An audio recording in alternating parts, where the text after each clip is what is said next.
Bonjour. Dans cette vidéo, on va s'entraîner à multiplier des fractions entre elles, deux fractions entre elles.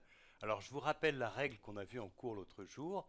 Pour multiplier deux fractions entre elles, on multiplie les deux numérateurs et on multiplie les deux dénominateurs. Alors, ça veut dire que quand on multiplie deux fractions, on va obtenir une autre fraction.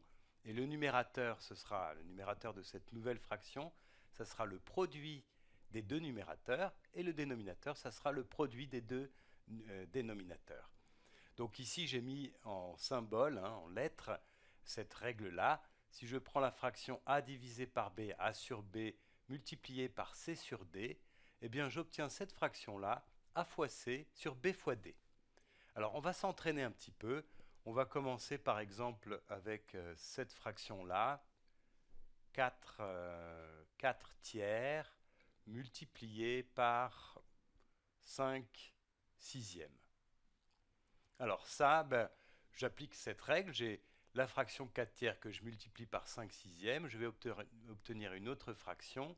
Le dénominateur, ça sera 3 fois 6. Et le numérateur, ça sera 5 fois 4. Voilà, alors on peut effectivement faire les calculs directement. Ça fait 20 sur 5 fois 4, ça fait 20. Et 3 fois 6, ça fait 18. Ça c'est bien, mais on peut la simplifier, celle-là. On peut diviser en haut et en bas par 2. 20 divisé par 2, ça fait 10. Et 18 divisé par 2, ça fait 9. Donc cette fraction-là, enfin ce produit, 4 tiers fois 5 sixièmes, ça fait 19e.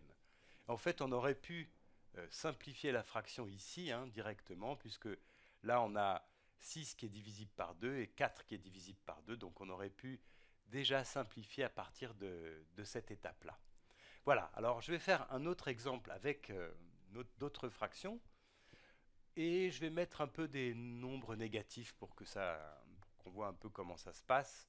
Ici, on va faire cette multiplication-là, 8 sur 15 multiplié par 5 sur moins 4.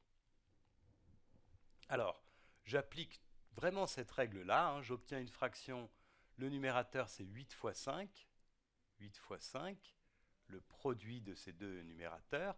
Et en bas, le dénominateur, c'est 15 fois moins 4. Et je mets des parenthèses ici pour ne pas avoir un signe multiplié avec un signe moins qui se suivent. Alors maintenant, bon, je peux m'occuper des signes, justement. Ça c'est positif, et puis ici j'ai un nombre négatif. Finalement, il y a un signe négatif, donc je vais avoir un signe négatif. Alors je vais le mettre devant, le moins. Et puis ici, je vais avoir 8 fois 5. Et en bas, 15 fois 4. Alors là, évidemment, on peut faire comme tout à l'heure. Donc on a le signe moins qui est là. Et puis on peut faire le calcul 8 fois 5, ça fait 40. Et 15 fois 4, ça fait 60. Donc on aurait 40 sur 60. Mais là, je vais faire un peu différemment. Je vais faire mes simplifications en cours de route. 8 fois 5, c'est 4 fois 2 fois 5, puisque ici, 8, le 8 qui est là, c'est 4 fois 2. Donc j'ai juste écrit 8 comme 4 fois 2. Et en bas, je vais écrire ça comme ça. 15, c'est 5, 5 fois 3. Et puis, du coup, il faut encore multiplier par 4. Et là, comme au-dessus, j'ai juste écrit 15 comme 5 fois 3. Ça, j'ai le droit de le faire puisque 15 c'est égal à 5 fois 3. Mais ce qui est intéressant, c'est que là, du coup, je peux faire des simplifications. J'ai le 4 ici en haut que je peux barrer puisque je l'ai en bas aussi. Ça veut dire que je peux diviser le numérateur par 4 et il me reste 2 fois 5. Et je peux diviser le dénominateur en bas par 4 aussi et il va me rester 5 fois 3. Et je peux aussi diviser par 5 en haut et en bas.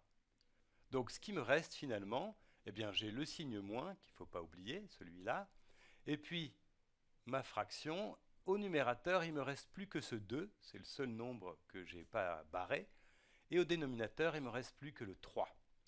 Voilà, donc cette fraction-là, enfin ce produit-là, 8 quinzièmes fois 5 sur moins 4, c'est égal à moins 2 tiers. Alors, je fais un autre exemple. On va dire par exemple moins 13 sur 5 multiplié par moins, alors cette fraction-là, moins 3 sur 36, sur 26 plutôt, on va dire. Voilà. Alors, ici, comment je vais faire? Ce que je peux faire déjà, c'est m'occuper des signes moins. J'ai un signe moins ici, un signe moins là, donc le produit en fait va être positif, donc j'ai plus besoin de mettre des signes. Donc je peux réécrire ça comme ça, c'est 13 sur 5 multiplié par 3 sur 26. Je répète, hein, j'ai écrit le produit ici qui est égal à celui-là parce que ici j'ai un nombre négatif multiplié par un nombre négatif, donc le produit va être positif, donc je peux supprimer les signes. Alors maintenant ça, j'applique la règle ici, ça me donne une fraction avec pour numérateur le produit des numérateurs, donc 13 fois 3, et pour dénominateur, le produit des deux dénominateurs, c'est 5 fois 26. Quand je dis produit, ça veut dire multiplication. C'est un autre mot qui veut dire exactement la même chose. Alors ici, je pourrais faire 13 fois 3, calculer, et puis 5 fois 26, calculer. Mais je vais faire comme tout à l'heure, je vais simplifier en cours de route. Donc ici, j'ai 13 fois 3, ça, je ne peux rien changer. Par contre, en bas, j'ai 5 multiplié par 26, et 26, c'est 13 fois 2. 26, c'est 13 fois 2. En fait, ce 26-là, je l'ai écrit comme 13 fois 2 ici. Et là, ce qui est pratique, comme tout à l'heure, c'est que je peux faire des simplifications. Je peux diviser en haut et en bas par 13, donc ça revient à enlever les 13. Et puis, il me reste du coup 3 sur 5 fois 2, qui est égal à 10.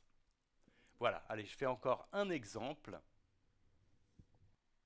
On va faire un peu plus compliqué. On va faire, par exemple, moins 7 sur 25 multiplié par moins 5 sur 28. Alors, comme tout à l'heure, c'est très bien de s'occuper des signes moins dès le départ. J'ai un nombre négatif multiplié par un nombre négatif. En fait, j'ai deux signes moins.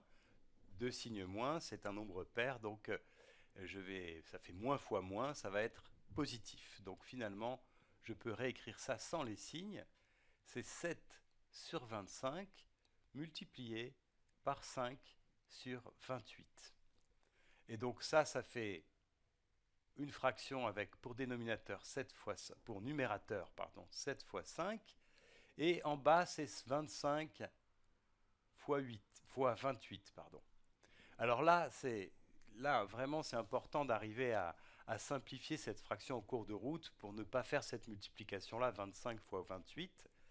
Je vais écrire ça comme ça. Au numérateur, j'ai 7 fois 5, ça je ne peux rien changer. Par contre, en bas, j'ai 25 qui est égal à 5 fois 5, multiplié par 28 qui est égal à 4 fois 7. Voilà.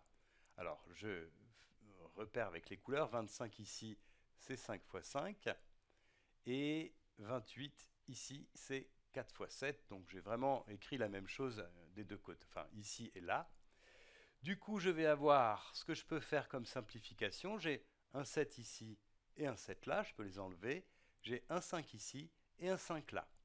Alors, là, c'est peut-être un peu perturbant parce que quand je vais écrire ma fraction, en bas, j'ai 5 fois 4, ça fait 20, ça pose pas de problème. Mais en haut, j'ai tout barré. Alors, il faut comprendre que en fait, j'ai divisé par 7. Je divise 7 fois 5 par 7, il me reste 5. Et après, j'ai divisé encore par 5. Donc, 5 divisé par 5, ça fait 1. Donc ici, quand on barre, quand on fait les simplifications en barrant les nombres, si on a tout barré, c'est qu'en fait, il reste un 1. Voilà.